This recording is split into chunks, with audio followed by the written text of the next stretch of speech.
उसने क्या किया है, गन पॉइंट पे सामने दिखा रहा है, वीडियो बना रहा है कि मतलब देखो सामने एक मुल्ला है खड़ा हुआ बैठा हुआ, तो उन लोग को गोली मार रहा। मतलब इसको तो एनएसए के धारा के तहत तुरंत भर में जेल डालना चाहिए, लेकिन क्या है, सरकार इसकी है, सत्ता इसकी है, लोग इस तरीके से। असम के वो मुख्यमंत्री है, तो अरे मुख्यमंत्री ऐसे ऐसे मुख्यमंत्री को ना जूता चप्पल से मारेंगे, समझ में आ रहा? असंवैधानिक काम कर रहा, जाहिल गवार इंसान है। किस तरीके का एक रोड पे का पढ़ा लिखा है इंसान जो होता है ना, ये जाहिल इंसान होता है ना, समझ में आता है। मुख्यमंत्री को जूता दिखाएंगे, इसको तो मिल जाए तो हम उसका नरेटिव दबा देंगे।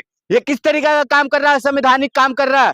मतलब गैर कानूनी क्या बात कर रहे हैं आप? क्या संवैधानिक है? जो अगर वो गलत कर रहा है, देखिए इसके लिए भी ना हमारा ना कॉन्स्टिट्यूशन, हमारा संविधान इजाजत देता है। मतलब आर्टिकल 51A के तहत हमें उसको जागरूक करने के लिए हमारा संविधान हमें अधिकार दे रहा था। मुसलमान के खिलाफ नहीं, घुसपैठियों के खिलाफ। फिर किस तरीके का घुसपैठिया निकाल रहा है क्या? मतलब देश में किस तरीके का शासन चल रहा है? 2014 के बाद से ये देश में हरकत किए हुए लोग कि मतलब घुसपैठिया निकाल रहे हैं। कहाँ घुसपैठिया निकला? अभी तक एक भी निकला क्या? आप जब भी जिस स्टेज में इलेक्शन होगा वहां पे बोलेंगे घुसपैठिया। कहाँ जाता है घुसपैठिया? इलेक्शन बंदूक दिखा रहे अरे हैं। बंदूक दिखा रहे, वही तो बोल रहे हैं, बंदूक दिखा रहे हैं ना, तो उनको हम अपना जूता चप्पल दिखा रहे हैं। किस तरीका से उनका स्वागत करेंगे हम? अब मिल जाए वो हमें कभी। अरे भाई देखिए, अरेस्ट होंगे ना, हो जाएंगे, लेकिन इस तरीके से ना संवैधानिक काम करने वाले के लिए ना हम बिल्कुल नहीं सहेंगे। हम संविधान को मानने वाले लोग हैं। नफरत, इस तरीके का नफरत फैला रहे। आप क्या बात कर रहे, देख नहीं रहे? मतलब पहले बोलते हैं मुल्ला लोग को मांगे 5 रुपया तो 4 रुपया दे, कोई बात हो तो तुम मेरे पास आ। ये किस तरीके का बात है? मतलब असंवैधानिक काम। देखिए क्या हो रहा है ना, 2014 के बाद से हमारे देश के प्रधानमंत्री नरेंद्र मोदी ये पूरा करने का, ये सब जो हो रहा है देश में, ये नरेंद्र मोदी इसके पूरे जिम्मेदार हैं। क्योंकि नरेंद्र मोदी ने जिस तरीका से 2014 के बाद से जो देश में हिंदू मुस्लिम का एक आग फैला है, ये देख लीजिए किस तरीका से आग लगा कि एक आम नागरिक रोड पे, जाहिल गवार जिसको बोलते हैं, अनपढ़ इंसान, वो आपस में झगड़ा करता था। एक समय था तो उसमें लोग जाते थे, सुलझाते थे मैटर। लेकिन आज कह रहे हमारे टारगेट पर कौन है, वो उन्होंने दिखा दिया ट्वीट करके। अरे टारगेट पे उन्होंने ट्वीट करके दिखा दिए ना, तो उनको भी हम दिखा दिए ना अपना, कि उनको इस तरीके से हम स्वागत करेंगे, माला पहनाएंगे जूते चप्पल का। अभी तो हमने निकाले, वो मिल जाएंगे ना, तो हम उनको जूता चप्पल से स्वागत कर देंगे। प्रदेश का मुख्यमंत्री। अरे मुख्यमंत्री, ऐसे मुख्यमंत्री को हम अपने पैर के नीचे रखते हैं, समझे? क्या बात कर रहे हैं जी? आप मुख्यमंत्री का बात कर रहे हैं, ऐसे ऐसे मुख्यमंत्री का संवैधानिक काम कर रहा है। आप अरे उसकी जनता का अपमान कर रहे हैं। देखिए ये है ना, आसाम की जनता का अपमान नहीं कर रहे, आसाम की जनता को जागरूक कर रहे हैं कि मतलब आपको जिस तरीके से दबाया जा रहा है, इसमें क्या है ना, मुसलमान ही सिर्फ नहीं, उसमें दलित हो, आदिवासी हो, ओबीसी हो, माइनॉरिटी हो, किसी भी तबके को इस तरीके से ये लोग डराने का काम कर रहे हैं। आप बोलिए किस तरीके से ये काम हो रहा है? इस तरीके से संवैधानिक पद पे बैठा व्यक्ति नाराज क्यों? आप एक मुसलमान है। नहीं मुसलमान है मतलब क्या? मतलब कोई भी देखिए, जिस तरीके से ये लोग कर रहे हैं 2014 के बाद से मुसलमान को टारगेट मुसलमान को करते, उसके उसके उसके पीछे ये लोग कितना क्या क्या साजिश कर रहे हैं। हम उन हिंदू भाइयों से भी कहना चाहते हैं कि ये लोग नफरती चिंटूवाद से आप लोग सोचिए समझिए कि किस तरीका से ये लोग नफरत फैलाते हैं। आपको इलेक्शन रहेगा, वोट का टाइम आएगा तो बोलेंगे कि सारे सनातनी एक हैं, हम सनातन वो सांसद लगाने लगते हैं, ठीक है ना। तो लेकिन चाहते हैं सीएम हेमंत जी कुर्सी छोड़ दें, वो कुर्सी के लायक नहीं है वो बंदा। मतलब उसको तो अब सीएम क्या बोलेंगे, उसको तो बोल रहे ना आप मेरे मिल जाए ना वो, तो हम उसको क्या हाल करें ना, हमें समझ में आ रहा है। नफरत नहीं, नफरत ये लोग आग फैला रहे, बांटने वाले लोग। अरे देखिए मोहब्बत, आप तो वायलेंट हो रहे हैं, आप हिंसा को बढ़ावा। वायलेंट नहीं, इन लोग को ना इसी तरीके से अब जवाब देना पड़ेगा। कानून से बड़े आप, कानून से बड़े कोई नहीं है, तो वो क्या कानून से बड़े वाला कर रहा है? कानून से बड़े हैं क्या?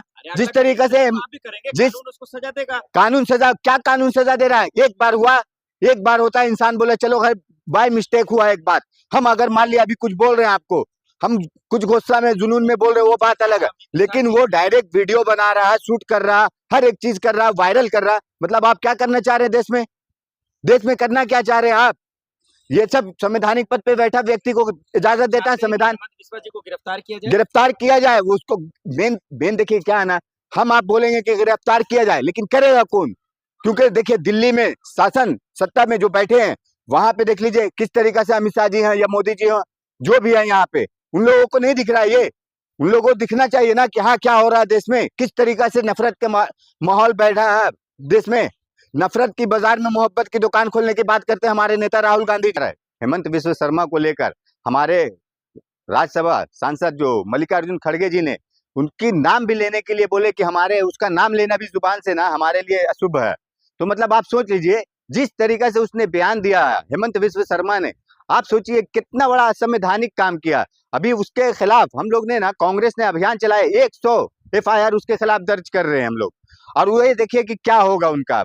जिस तरीका से आप सोचिए कि आसाम में और क्या रोजी रोटी का ये सब का मुद्दा नहीं है, आप महंगाई का मुद्दा नहीं है, आप किसी के लिए रोजगार के लिए बात नहीं कर रहे हैं, आप क्या बात कर रहे हैं, जात धर्म की बात कर रहे हैं, मतलब लड़ाने वाला काम कर रहे हैं। संवैधानिक पद पे बैठा व्यक्ति इस तरीका से बात कर सकता है क्या? आप सोचिए कि वो किस तरीका से बयान दिए कि कोई रिक्शा वाला अगर तुमसे 5 रुपया मांगे, मियाँ रिक्शा वाला, आप बोलिए मियाँ रिक्शा वाला, आप मुसलमान बोल सकते थे, इस्लाम वाला बोल सकते थे, मियाँ क्या होता है ना, मियाँ इन लोग को चिढ़ाने में मजा आता है। मियाँ रिक्शा वाला, आप मियाँ कह के इन्होंने जिस तरीके से बोले हैं, आप समझ लीजिए 5 रुपया मांगे 4 रुपया दो, और 4 रुपया अगर नहीं ले रहा और कोई कुछ एक्शन ले रहा, कोई अगर मान लिया विरोध कर रहा, तो आप मेरे पास आओ। मतलब आप डायरेक्ट डायरेक्ट आम जनता को भड़काने वाला, लड़ाने वाला, झगड़ा करने वाला काम बता रहे हैं।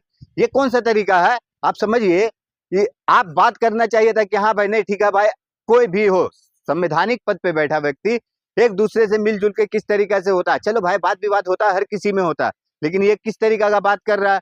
यही यही हेमंत मुसलमानों को चिढ़ा रहे हैं। चिढ़ा नहीं रहे, चिढ़ा रहे हैं, चिढ़ा तो रहे हैं, चिढ़ा रहे हैं भी। और उनको क्या है ना, अभी इलेक्शन का टाइम है, अभी मोदी जी ने राज्यसभा में जब भाषण दिए, मालूम असम की कई बार बात किए, लेकिन उनको हर कुछ बोल चुके, लेकिन उनको ये नहीं बोलने आया असम के बारे में कि इस तरीका से, मतलब क्या है ना, अभी देखिए मोदी जी से याद आया, मतलब आसाम के मुख्यमंत्री जिस तरीका से बयान दे रहे हैं, अब मोदी जी ने राज्यसभा में आसाम का नाम लिए, लेकिन इस तरीका से संवैधानिक पद पे बैठा व्यक्ति असंवैधानिक बात किया, वो नहीं दिखा मोदी जी को।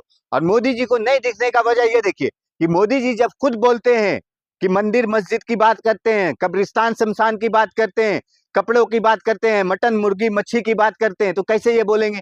क्योंकि आप देखिए इनको ना, हेमंत विश्व शर्मा को केंद्र सरकार हमारी संरक्षण दे रही है, केंद्र सरकार, क्योंकि देखिए अगर केंद्र सरकार संरक्षण नहीं देती तो इस तरीका से ये नहीं बोलते। आप मोदी जी जब बोल रहे हैं कि हाँ इस तरीका से भड़काने वाला बात करते हैं, तो ये लोग तो नफरती चिंटू वही करेगा ना। इनके पास है क्या? अभी आसाम के मुख्यमंत्री के पास कुछ नहीं है, जो है ना यहाँ से जो बजेगा ना बेल कि हाँ तुम इस तरीका से ऐसा हंगामा करो, वही हंगामा कर रही है। असम ऐसे मुख्यमंत्री को क्यों नहीं हटा देते आप लोग? और आप लोग डरपोक हैं क्या? अभी तो एक मुसलमान है, नहीं देखिए, असम के मुसलमान क्या डरपोक है? देखिए मुसलमान डरपोक की बात कर रहे हैं ना, तो हम इसमें एक बात आपको बताते हैं, सुनिए। हम मुसलमान डरते नहीं है, डरपोक नहीं है। हाँ हम मुसलमान हैं, जो जिस तरीके से डरपोक आप बता रहे हैं कि हाँ हमें डर नहीं है, हाँ हमें दर्द है, लेकिन दर्द में भी दवा और दुआ का काम करते हैं। और इतिहास उठा के देख लो, देश में जब भी कोई आपदा आई है, हम मुसलमान सबसे पहले अपनी जान कुर्बान करते हैं। और मालूम आपको, ये डरने वाली बात नहीं है, ये इस नफरती चिंटुओं से डरेंगे हम लोग डरते नहीं। हम लोग है ना देश को संविधान के तहत संवैधानिक पद पे उसको नहीं संवैधानिक पद पे बात कर रहे हैं। ये लोग है ना जो चाह रहा है ना कि हिंदू मुस्लिम देश में लफड़ा झगड़ा कराने वाला बात, ये हम लोग नहीं, हम मुसलमान लोग ना संविधान के तहत चलते हैं, संविधान की बात विचारधारा पे चलते हैं। और ये लोग जितना भी कुछ कर लेगा ना, हम लोग उस पे आने वाले नहीं है, भड़कने वाले नहीं है। नहीं मुसलमान कोर्ट क्यों नहीं जा रहा? अदालत नहीं शिकायत दर्ज भी तो करे। नहीं किए ना, कितने कि कोई आए और आपका नहीं बहुत जगह पे हम लोग ने शिकायत दर्ज किए हैं और कोर्ट भी गए हैं इस पे ना। यहाँ तक कि हमारे कांग्रेस के उच्च पदाधिकारी हैं, वो लोग भी इसमें हस्तक्षेप किए हुए हैं और कर रहे हैं। ये इनका अभी जो सोच रहे थे ना, पहले कर लेते थे हिंदू मुसलमान, अब इस तरीका से नहीं चलने वाला हिंदू मुसलमान बीजेपी RSS का। अब आपको लगता है इस तरह के बयानों से ऐसे मुख्यमंत्री का इस्तीफा लेना चाहिए? लेना तो चाहिए, देगा कौन?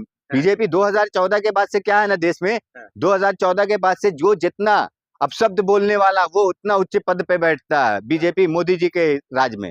मोदी जी खुद अपशब्द बोल के देख लीजिए, आज भी प्रधानमंत्री के पद पे बैठे हैं।